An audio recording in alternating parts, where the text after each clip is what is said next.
ಹಾಸನದಲ್ಲಿ ಜೀತದಾಳುಗಳಾಗಿ ನರಳುತ್ತಿದ್ದ 18 ಮಂದಿಯ ರಕ್ಷಣೆ, ಅಕ್ರಮ ಬಂಧನದಲ್ಲಿದ್ದ ಕಾರ್ಮಿಕರಿಗೆ ಮುಕ್ತಿ.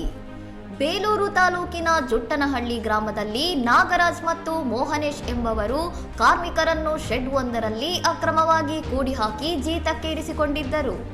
ವಿಜಯಪುರದ ವೃದ್ಧೆಯೊಬ್ಬರು ತಮ್ಮ ಮಗನನ್ನು ಜೀತಕ್ಕೆ ಇಟ್ಟುಕೊಳ್ಳಲಾಗಿದೆ ಎಂದು ಮಾಧ್ಯಮದ ಮುಂದೆ ಕಣ್ಣೀರಿಟ್ಟ ಬೆನ್ನಲ್ಲೇ ಈ ಬೃಹತ್ ದಂಧೆ ಬಯಲಿಗೆ ಬಂದಿದೆ.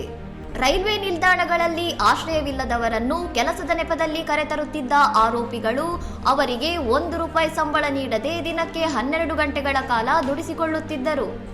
ಎಎಸ್ಪಿ ತಮ್ಮಯ್ಯ ನೇತೃತ್ವದಲ್ಲಿ ನಡೆದ ಕಾರ್ಯಾಚರಣೆಯಲ್ಲಿ ಕರ್ನಾಟಕ ಸೇರಿದಂತೆ ಕೇರಳ, ಒರಿಸ್ಸಾ, ಜಾರ್ಖಂಡ್ ಮೂಲದ ಒಟ್ಟು 18 ಕಾರ್ಮಿಕರನ್ನು ರಕ್ಷಿಸಲಾಗಿದೆ.